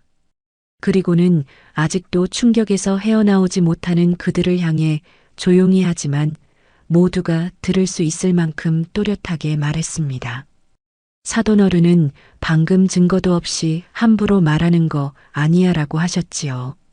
이제 증거를 들으셨으니 제게도 한 말씀 해주시겠습니까? 당신들의 애지중지 키운 딸의 목소리 잘 들으셨습니까? 이제 당신들 딸의 정신적 피해 보상금에 대해 다시 한번 이야기해 볼까요? 두 사람은 아무 말도 하지 못했습니다. 그저 사색이 된 채 순자를 바라볼 뿐이었죠. 그들의 얼굴에는 당혹감과 수치심 그리고 공포가 뒤엉켜 있었습니다. 순자는 자리에서 일어났습니다. 오늘 이야기는 이걸로 충분한 것 같군요. 앞으로는 법정에서 뵙겠습니다. 순자는 차갑까지 계산하고 나오는 길의 뒤에서 사부인이 여보하며 남편을 부르는 절망적인 목소리를 들었습니다. 그것은 저들에게 내리는 순자가 선사한 첫 번째 심판이었습니다. 미영의 부모를 만나고 온 며칠 뒤 변호사에게서 연락이 왔습니다. 예상대로 법원으로부터 소장이 날아왔다는 소식이었습니다. 서미영이 순자와 준수를 상대로 이혼 및 재산분할 청구 소송을 제기한 것이었죠. 변호사는 팩스로 소장 사본을 보내주었고 순자는 준수와 함께 순자의 집 식탁에 앉아 그 내용을 꼼꼼히 읽어 내려갔습니다. 내용은 가히 충격적이었습니다. 미영은 소장에서 자신을 완벽한 피해자로 둔갑시켜 놓았습니다. 남편 이준수는 고압적이고 무능력한 가장이었으며 시어머니 이순자는 사사건건 결혼 생활에 간섭하며 인격적으로 모독했다. 이에 따른 극심한 스트레스로 인해 어쩔 수 없이 쇼핑에 의존하게 되었고 약간의 채무가 발생한 것을 빌미로 남편과 시어머니가 공모하여 자신을 내쫓고 재산을 강탈하려 했다. 소설도 이런 소설이 없었습니다. 한 장 한 장 넘길 때마다 실소가 터져 나왔습니다. 그녀는 이혼의 책임이 전적으로 준수와 순자에게 있다고 주장하며 위자료로 3억 원을 요구했습니다. 또한 결혼 생활 동안 형성된 재산에 대한 지분을 50%로 주장하며 현재 살고 있는 아파트의 소유권과 준수 명의 예금 절반을 자신에게 분할하라고 요구하고 있었습니다. 엄마 이거 보세요. 이 여자 정말 미쳤나 봐요. 어떻게 이런 거짓말을 얼굴색 하나 안 변하고 할 수가 있죠? 준수는 분노로 얼굴이 벌개져서 소장을 테이블 위에 내팽개쳤습니다. 진정해라 아들아.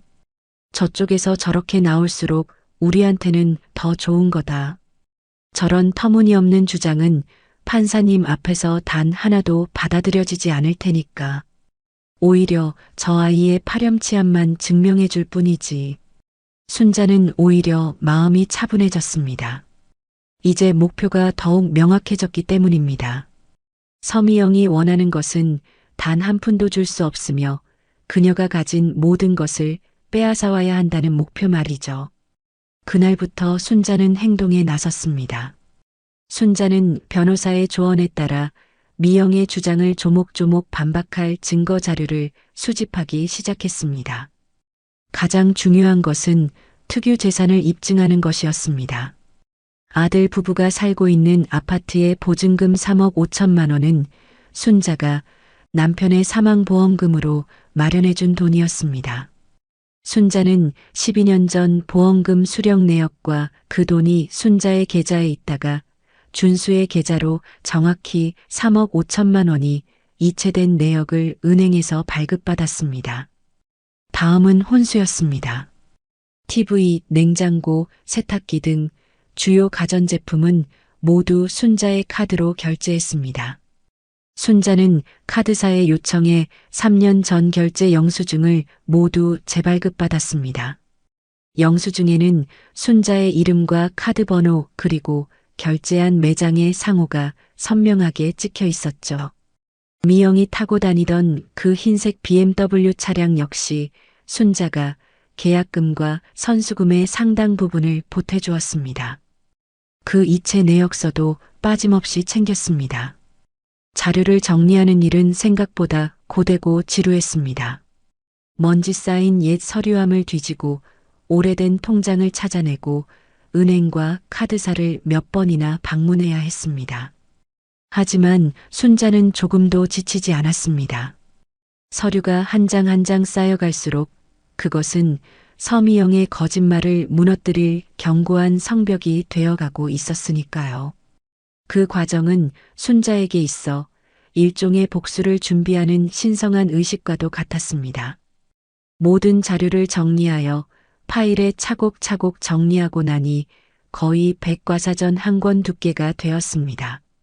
순자는 그 서류 뭉치를 들고 다시 변호사를 찾아갔습니다. 순자의 파일을 받아든 변호사는 감탄한 표정을 지었습니다. 어머님, 정말 대단하십니다. 이 정도로 완벽하게 준비해 오실 줄은 몰랐습니다. 이 정도면 재산분할 소송은 이미 끝난 거나 다름없습니다. 아파트 보증금과 주요 혼수는 확실하게 특유 재산으로 인정받을 수 있습니다. 서미영 씨가 가져갈 수 있는 건 3년 동안 부부 공동으로 모았다고 주장할 수 있는 몇백만 원 정도의 예금뿐일 겁니다. 그마저도 저희가 청구할 위자료를 생각하면 오히려 돈을 뱉어내야 할 판이죠. 변호사의 말을 들으니 속이 다 시원했습니다. 하지만 순자는 여기서 만족할 수 없었습니다. 변호사님, 형사고소건은 어떻게 진행되고 있습니까? 그거는 현재 경찰에서 수사 중입니다. 저희가 제출한 블랙박스 영상과 어머님의 진술을 토대로 조만간 서미영 씨에게 경찰 출석 요구가 발송될 겁니다. 대부업자들은 어떻게 됐나요? 그들은 이미 참고인 조사를 받았습니다. 자신들도 피해자라고 주장하며 모든 것은 서미영 씨가 주도한 일이라고 진술했습니다. 저희가 제출한 증거와 일치하는 증언을 했습니다. 수사에 아주 적극적으로 협조하고 있다고 들었습니다. 자신들이 사기 공범으로 엮이는 것을 피하고 싶었겠죠. 덕분에 서미영 씨의 혐의를 입증하기가 훨씬 수월해졌습니다. 모든 것이 순자의 계획대로 아니 계획보다 훨씬 더 순조롭게 진행되고 있었습니다. 거대한 그물이 서미영의 목을 향해 서서히 그리고 확실하게 조여들고 있었습니다. 이제 그녀에게 남은 선택지는 많지 않았습니다.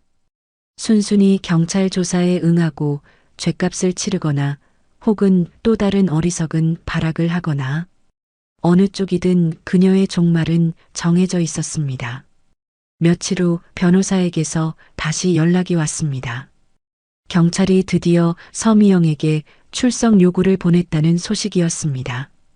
다음 주 목요일 오전 10시까지 관할 경찰서 지능범죄수사팀으로 출석하라는 내용이었죠.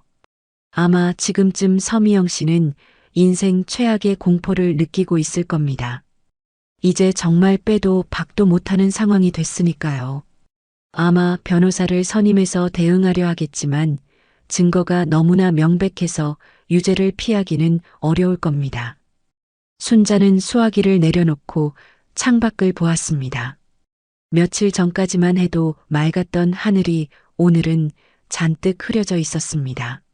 마치 서미영의 앞날을 예고하는 것 같았죠. 순자는 그녀가 이 상황을 타개하기 위해 어떤 마지막 발악을 할지 조용히 기다려보기로 했습니다. 그리고 그 발악은 순자의 예상보다 훨씬 더 유치하고 저급한 방식으로 시작되었습니다. 경찰 출석 요구를 받은 서미영은 극심한 공포에 휩싸인 듯 했습니다. 그녀의 다음 행동은 순자의 예상을 조금도 벗어나지 않았어요. 그녀는 순자의 동정심에 호소하는 가장 고전적이고 어리석은 방법을 선택했습니다. 그 주말 아침이었습니다. 순자는 거실에서 조용히 신문을 보고 있는데 현관 초인종이 울렸습니다.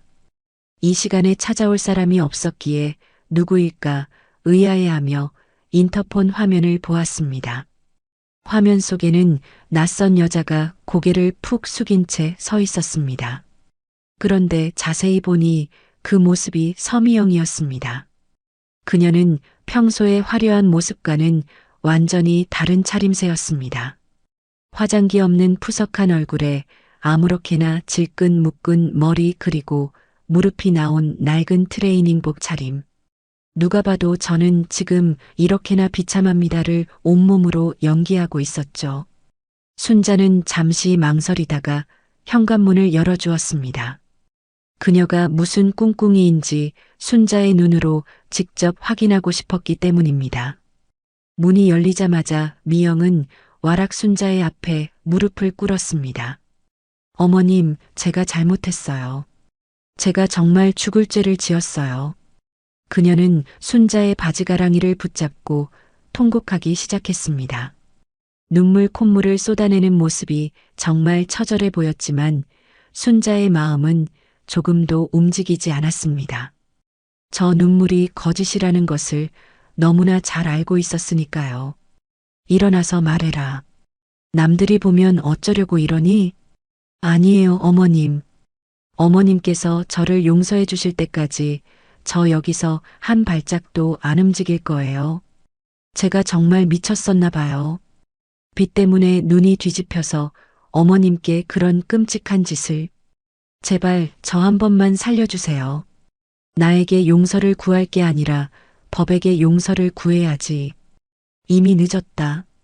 순자의 차가운 대답에 미영은 더욱더 절박하게 매달렸습니다. 어머님, 제발이요. 이혼은 괜찮아요. 위자료도 재산 분할도 다 포기할게요. 제가 가진 거 다 드릴게요. 그러니까 제발 형사 고소만은 취하해 주세요. 저 전과자 되면 인생 끝나요. 앞으로 시키시는 건 뭐든지 다 할게요. 어머님 발이라도 할그라면 할글게요, 제발. 역시나 그녀의 목적은 형사 고소 취하였습니다. 이혼 소송에서 질 것이 뻔하고 사방이 막히자 마지막 지푸라기라도 잡는 심정으로 순자에게 온 것이겠죠. 하지만 그녀는 사람을 잘못 골랐습니다. 순자는 미영에 매달린 손을 뿌리치고 차갑게 내려다보며 말했습니다. 너가 내 앞에서 쇼를 하면 할수록 나는 너를 용서할 마음이 더더욱 사라진다는 걸 모르겠니? 너가 용서를 구해야 할 대상은 내가 아니다. 너의 허영심과 이기심 그리고 너의 어리석음에게 용서를 구해라. 그리고 내가 저지른 짓에 대한 대가는 법의 심판을 통해 치르게 될 거다. 그러니 당장 내 집에서 나가. 순자는 그녀를 현관 밖으로 밀어내고 문을 닫아버렸습니다. 문 밖에서 한참 동안 미영의 울음소리와 문을 두드리는 소리가 들려왔지만 순자는 미동도 하지 않았습니다. 잠시 후 그녀의 목소리가 들렸습니다. 방금 전까지의 애원과는 180도 다른 증오와 악의에 찬 목소리였습니다. 그래, 잘 먹고 잘 살아라. 내가 이대로 순순히 죽을 것 같아? 너도 내 아들도 내가 지옥 끝까지 끌고 갈 거야. 두고 봐.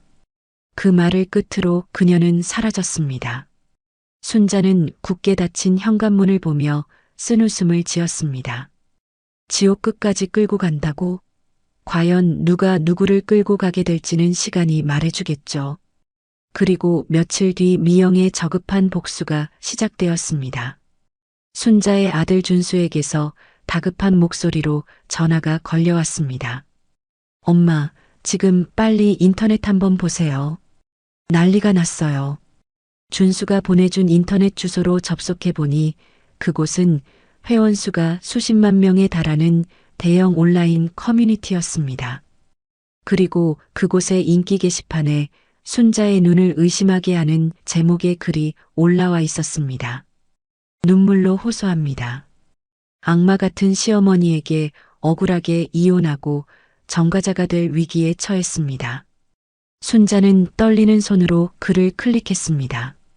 글쓴이의 아이디는 불쌍한 미영이었습니다. 내용은 상상 이상으로 악질적이었습니다. 그녀는 자신을 비련의 여주인공으로 순자를 희대의 악녀로 묘사해 놓았습니다. 저는 무능력하지만 착한 줄만 알았던 남편과 결혼했습니다. 하지만 시어머니는 결혼 초부터 저를 못마땅해 하며 온갖 구박을 일삼았습니다. 남편의 월급만으로는 생활이 어려워 작은 사치를 부린 것을 빌미로 시어머니는 저를 정신병자로 몰아갔습니다. 어느 날 시어머니는 기분 전환을 시켜주겠다며 저를 차에 태우고 외진 해안길로 갔습니다. 그리고는 갑자기 차에서 뛰어내려 자해 소동을 벌인 뒤 제가 자신을 해치려 했다는 누명을 씌웠습니다. 지금 시어머니는 변호사를 고용해서 저를 이혼시키고 제가 평생 모은 재산을 빼앗으려 합니다. 심지어 저를 사기꾼으로 몰아 형사 고소까지 해서 저는 곧 경찰 조사를 받으러 가야 합니다. 억울해서 죽고 싶습니다. 제발 도와주세요. 글은 눈물 없이는 볼 수 없을 만큼 처절하게 쓰여 있었습니다. 중간중간에는 울음 이모티콘까지 섞어가며 동정심을 유발하고 있었죠. 그리고 그 글 밑에는 수백 개의 댓글이 달려 있었습니다. 세상에 저런 악독한 시어머니가 다 있나요?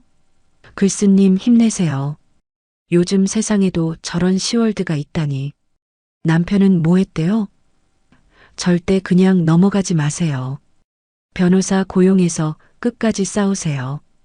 대부분의 사람들은 미영의 거짓말에 완벽하게 속아 넘어가 순자를 비난하고 그녀를 응원하고 있었습니다. 순자는 온몸에 피가 거꾸로 솟는 것 같았습니다. 준수는 전화기 너머에서 분노를 참지 못했습니다. 엄마 가만히 있으면 안 돼요. 당장 저 커뮤니티에 반박글을 올려야 해요. 저 여자가 얼마나 파렴치한 인간인지 다 알려야 한다고요. 아니다, 준수야. 순자는 오히려 침착하게 말했습니다. 흥분하지 마라. 저건 우리를 진흙탕 싸움으로 끌어들이려는 저 아이의 수법이야. 우리가 저기에 감정적으로 대응하면 그 순간 우리는 똑같은 사람이 되는 거다. 그럼 어떻게 해요? 저렇게 억울한 누명을 쓰고 가만히 있으라고요? 아니, 우리는 진흙탕에서 싸우는 대신 가장 우아하고 확실한 방법으로 복수할 거다. 준수야, 지금부터 내가 시키는 대로 해라. 저 게시글의 원문 그리고 저 밑에 달린 모든 댓글들 하나도 빠짐없이 전부 다 화면 캡처를 해둬라. PDF 파일로 저장하면 더 좋고, 그리고 저 글이 올라온 다른 사이트가 있는지도 전부 다 찾아내서 똑같이 증거를 수집해. 증거는 왜요? 저 아이가 우리에게 아주 좋은 선물을 줬거든. 허위사실 유포에 의한 명예훼손이라는 아주 좋은 선물을. 순자의 말에 준수는 잠시 말이 없다가 이내 깨달았다는 듯 탄성을 내뱉었습니다. 순자는 곧바로 변호사에게 전화를 걸어 이 사실을 알렸습니다. 변호사는 순자의 이야기를 듣더니 오히려 기쁘다는 듯 웃었습니다. 잘 됐습니다, 어머님. 이건 정말 하늘이 돕는군요. 서미영 씨가 스스로 무덤을 팠네요. 이 정도면 명예훼손으로 추가 고소하기에 충분하고도 남습니다. 이건 민사상 손해배상 청구도 가능하고 형사상 처벌 수위도 더 높일 수 있는 아주 강력한 증거가 될 겁니다. 그날 오후 순자는 준수가 수집한 수십 장의 캡처 파일을 들고 다시 변호사 사무실을 찾았습니다. 그리고 서미영을 정보통신망 이용 촉진 및 정보보호 등에 관한 법률 위반 명예훼손 혐의로 추가 고소하는 고소장에 도장을 찍었습니다. 이제 서미영의 죄목은 사기 미수에 명예훼손까지 추가되었습니다. 그녀는 자신의 어리석은 발악이 자신의 목을 더욱더 거세게 옥죄는 밧줄이 되었다는 사실을 아직 깨닫지 못하고 있을 겁니다. 순자는 그녀가 경찰서에 출석하여 예상치도 못했던 추가 고소 사실을 알게 되었을 때 어떤 표정을 지을지 상상하며 조용히 미소 지었습니다. 서미영을 상대로 명예훼손이라는 또 하나의 칼을 빼어든 날 순자는 비로소 마음의 평화를 조금이나마 되찾은 기분이었습니다. 진흙탕 싸움을 피하는 가장 좋은 방법은 처음부터 진흙탕에 발을 들이지 않는 것이 아니라 가장 높은 곳에서 맑은 물을 쏟아부어 진흙을 모두 씻어내버리는 것임을 깨달았기 때문입니다. 마침내 기나긴 법적 다툼의 끝을 맺는 날들이 차례로 다가왔습니다. 먼저 판결이 선고된 것은 이혼 소송이었습니다. 결정의 날 아침 순자는 평소보다 조금 더 정갈한 옷을 골라 입었습니다. 슬픔이나 분노의 감정으로 법정에 서고 싶지 않았습니다. 승자의 여유와 당당함으로 모든 상황을 담담하게 마주하고 싶었기 때문입니다. 준수 역시 굳은 표정이었지만 이전처럼 불안에 떠는 기색은 없었습니다. 순자와 준수는 함께 수많은 폭풍을 헤쳐나오며 서로에게 가장 든든한 버팀목이 되어주고 있었죠. 가정법원 복도는 수많은 사람들의 사연만큼이나 복잡한 공기로 가득했습니다. 순자들은 말없이 자신들의 재판이 열릴 법정 문 앞에서 기다렸습니다. 잠시 후 복도 저편에서 서미영과 그녀의 변호사가 모습을 드러냈습니다. 몇 달 사이에 그녀는 완전히 다른 사람이 되어 있었습니다. 화려했던 모습은 온데간데 없고 초점 없는 눈에 푹 파인 다크서클, 불안하게 주변을 두리번거리는 모습은 영락없는 폐잔병의 모습이었습니다. 그녀는 순자들과 눈이 마주치자 화들짝 놀라며 고개를 돌려버렸습니다. 재판이 시작되고 순자들은 원고석과 피고석에 마주보고 앉았습니다. 판사님이 들어와 자리에 앉자 법정 안의 공기는 더욱 무겁게 가라앉았습니다. 마지막 변론 절차는 길지 않았습니다. 순자와 준수의 변호사는 그동안 수집한 증거들을 요약하여 서미영의 유책 사유와 그녀의 주장이 얼마나 허무맹랑한지를 명료하게 설명했습니다. 특히 새롭게 발견된 재산 은닉과 횡령의 증거는 재판의 향방을 결정짓는 결정적인 한 방이었습니다. 반면 미영의 변호사는 거의 변론을 포기한 듯 보였습니다. 그는 그저 피고가 깊이 반성하고 있다는 말만 되풀이할 뿐 순자 측 주장에 대해 이렇다 할 반박을 내놓지 못했습니다. 모든 증거가 너무나 명백하여 더 이상 뒤집을 수 없다는 것을 그 스스로도 잘 알고 있었기 때문이겠죠. 짧은 변론이 끝나고 판사님이 판결문을 들고 자리에서 일어났습니다. 순자는 마른 침을 삼키며 판사님의 입을 주목했습니다. 주문. 이 법원은 다음과 같이 판결한다. 엄숙한 목소리가 법정 전체에 울려 퍼졌습니다. 첫째, 원고 서미영과 피고 이준수는 이혼한다. 둘째, 이 사건 혼인관계 파탄의 주된 책임은 배우자와 그 직계존속에 대한 극히 부당한 대우를 하고 기망행위를 통해 재산을 편취하려 하였으며 악의적으로 가정을 유기한 원고 서미영에게 전적으로 있음이 인정된다. 판사의 입에서 전적으로라는 단어가 나오는 순간 미영의 어깨가 크게 움츠러드는 것이 보였습니다. 셋째, 따라서 혼인 파탄에 책임이 없는 피고 이준수의 정신적 고통을 위무하기 위하여 원고 서미영은 피고 이준수에게 위자료로 금 1억 원을 지급하라. 원고의 피고에 대한 위자료 청구는 이유 없으므로 이를 기각한다.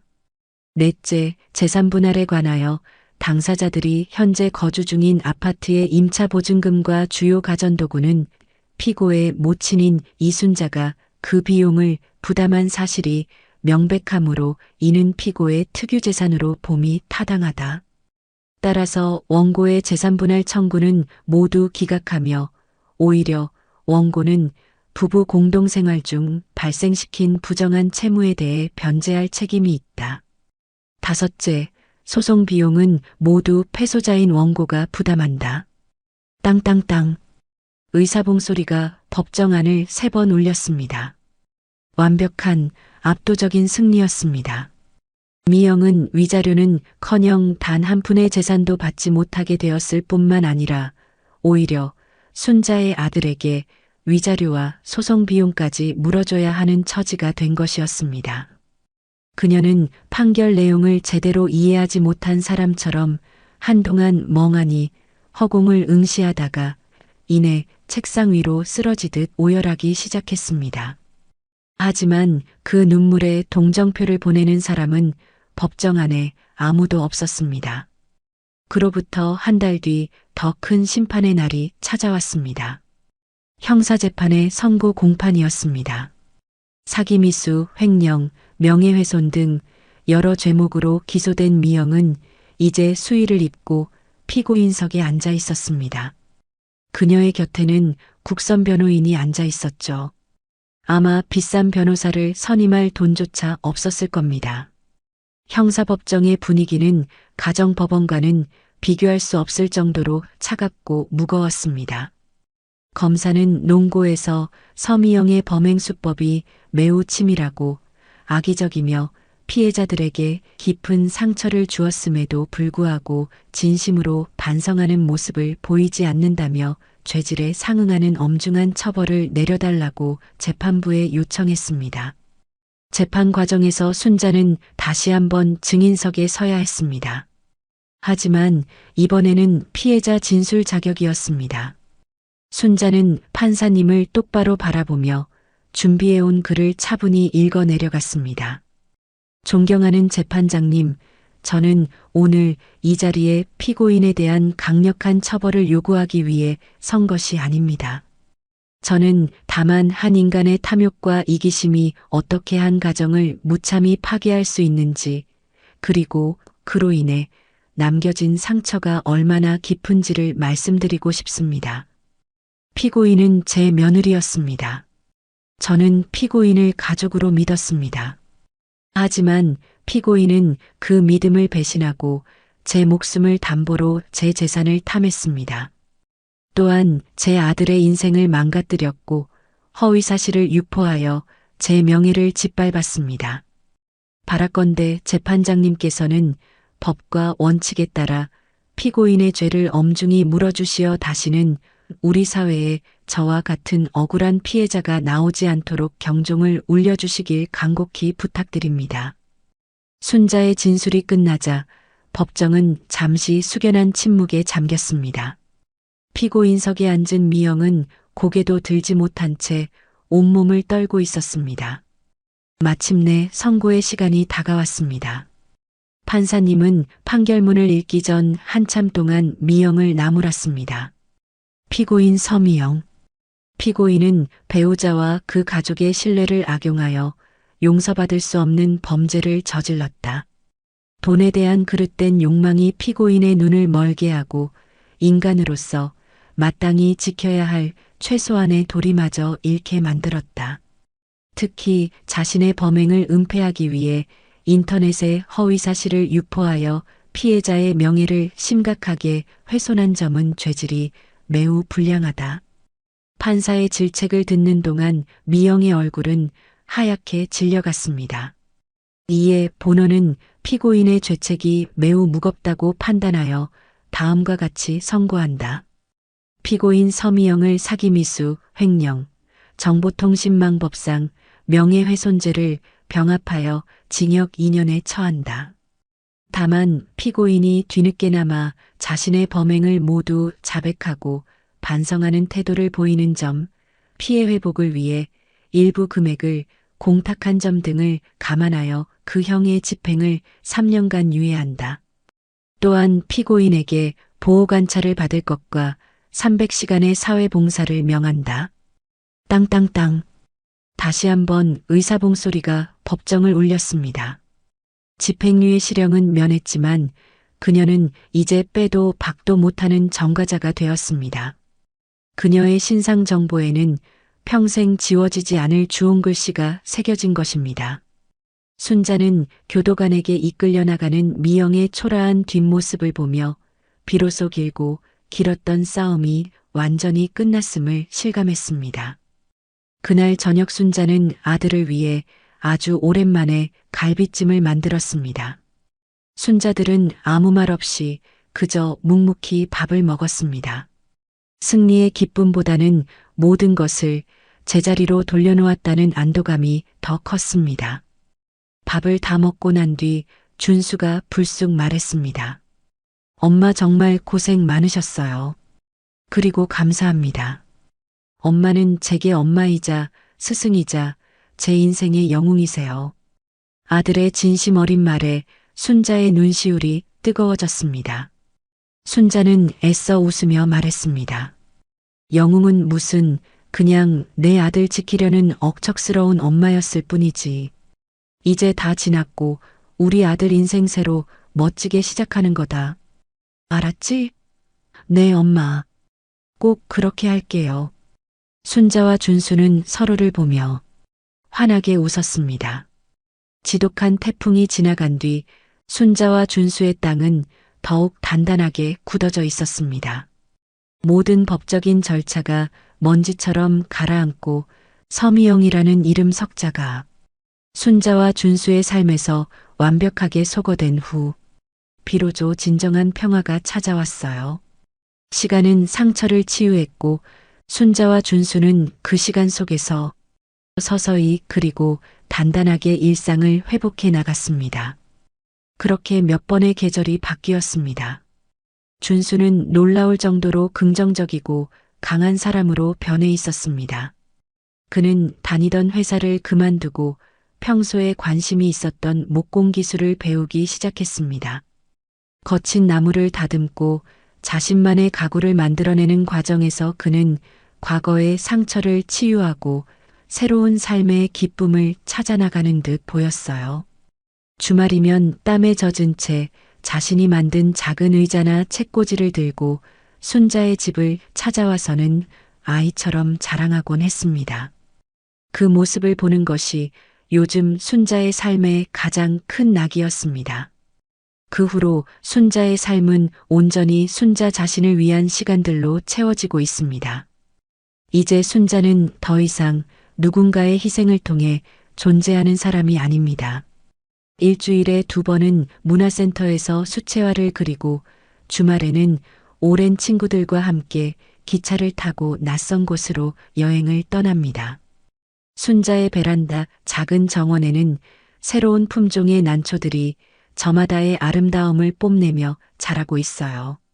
순자는 오늘 새로 피어난 호접난 한 송이를 조심스럽게 화병에 꽂습니다. 맑은 물속에서 우아하게 피어난 꽃을 보고 있으니 순자의 마음도 덩달아 맑아지는 기분입니다. 인생이라는 긴 산행에서 잠시 험준한 바위길을 만났을 뿐 순자의 여정은 아직 끝나지 않았어요. 이제 순자의 앞에는 난초의 향기처럼 은은하고 수채화처럼 아름다운 길만이 펼쳐질 것이라 순자는 굳게 믿고 있습니다. 그리고 순자는 그 길을 누구보다 당당하고 행복하게 걸어갈 겁니다. 여러분, 오늘 이야기 어떠셨나요? 이야기가 마음에 닿았다면 구독과 좋아요 부탁드릴게요. 여러분의 따뜻한 댓글 하나가 모두에게 큰 힘이 됩니다. 감사합니다.